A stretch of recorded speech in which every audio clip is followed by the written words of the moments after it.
Hello and welcome to everyone. आज 3 जून है और 3 जून को मैं ये वीडियो बना रहा हूँ। इसलिए बना रहा हूँ कि आपने यूपीएससी सीएससी का एग्ज़ाम दिया 2026।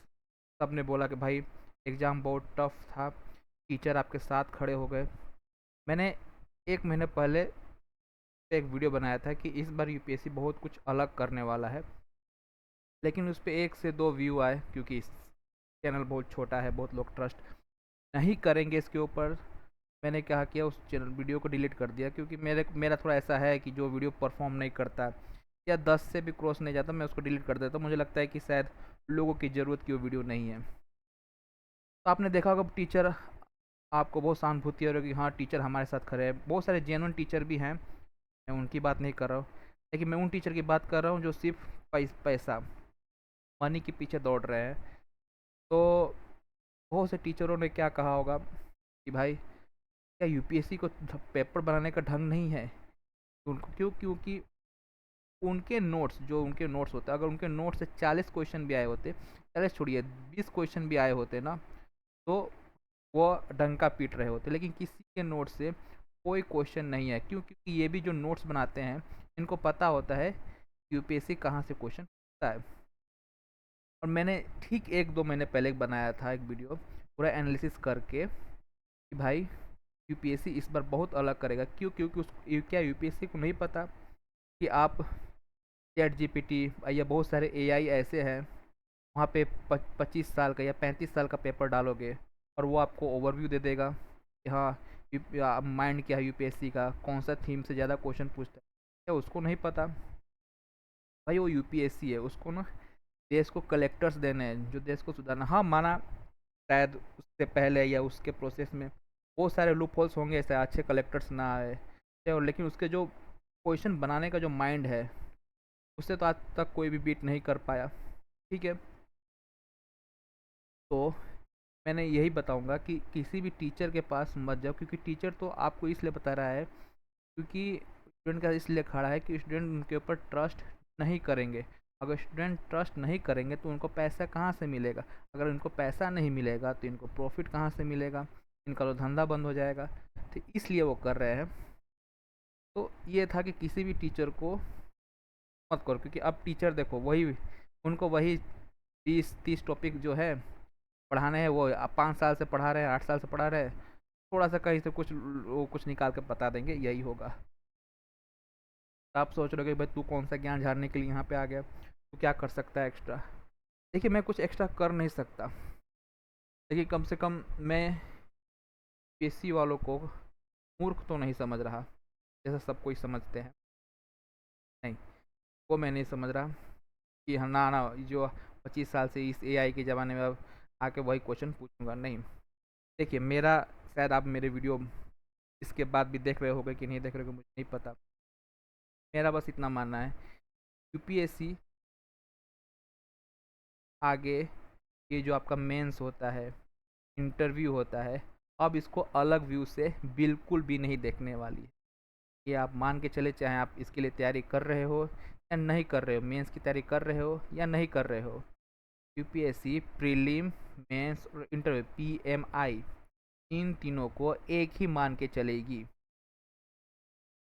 आपको इस बात पे भरोसा करना है या नहीं करना, ये आपके ऊपर।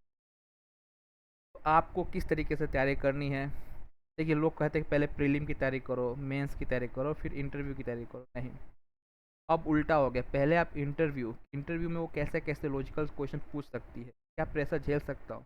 फिर मेंस, क्या वही जो क्वेश्चन जैसे पूछ रही है तो मैं लिख सकता हूँ। फिर मेंस में से फिर प्रीलिम पे आओ, फिर प्रीलिम पे आओ, क्या मैं ये प्रीलिम इन जो क्वेश्चंस हैं मेंस वाले, इनको मैं खुद यूपीएससी के लेवल की तरह ट्विस्ट करके बना सकता हूँ? बनाऊंगा तो कितने एंगल से बनाऊंगा? आपको खुद यूपीएससी बनना पड़ेगा, और मैं वही करने वाला हूँ। मैं इसी तरीके से काम करूँगा, इसी तरीके से मैं तैयारी करने वाला हूँ। आपका मन है ना या ना जुड़ना, आप लोगों के ऊपर है, लेकिन मैं इसी तरीके से काम करूँगा। और हाँ, कहेगा कि कोचिंग पे डिपेंड रहना है या नहीं रहना है, तो मैं कहूँगा बिल्कुल नहीं।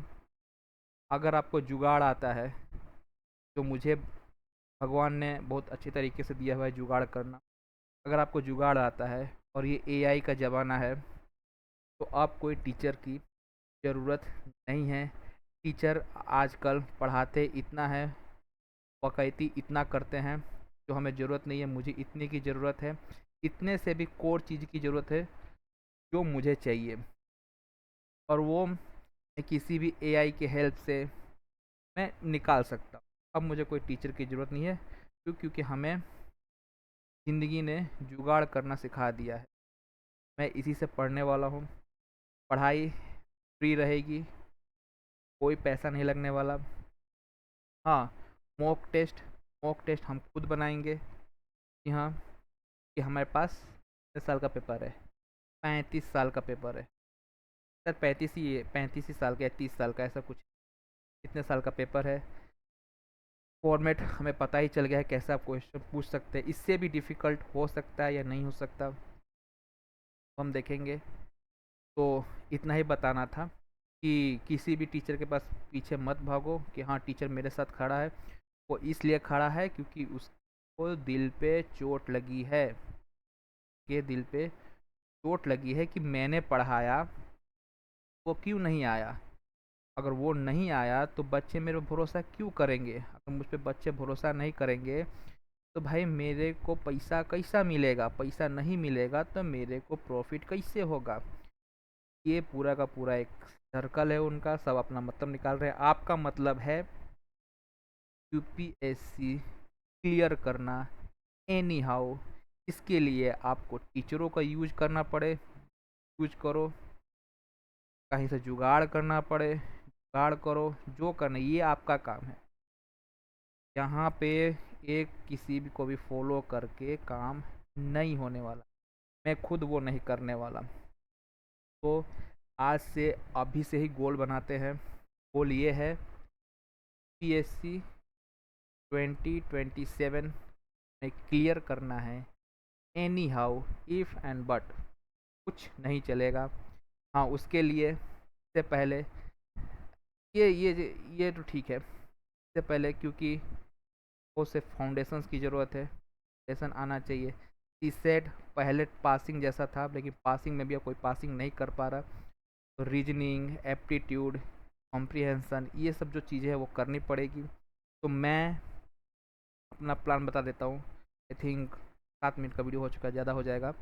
मैं पहले एसएससी सीजीएल दूंगा। मुझे नहीं लगता हर कोई यहाँ पे जितने भी देख रहे हो कोई एक ही गवर्नमेंट एग्जाम के पीछे भागता होगा, देते ही होंगे। क्योंकि एसएससी सीजीएल देने का मेरा ये है, इससे मेरा हर जीएस का जितना होगा ना, फाउंडेशन स्ट्रॉन्ग हो जाएगा। जो भी उसका फाउंडेशन होता है, ऊपर से एप्टीट्यूड जो भी रीजनिंग होता है वो मेरा स्ट्रॉन्ग हो जाएगा। स्टैटिक जीके जो होता है वो मेरा स्ट्रॉन्ग हो जाएगा। तो जैसे कि अक्टूबर या फिर सितंबर इसमें एग्ज़ाम होती है, यहाँ तक मेरा फाउंडेशन एकदम स्ट्रॉन्ग हो गया होगा, और उसको एक बार मैं टेस्ट कर चुका हूँगा अक्टूबर नवंबर तक।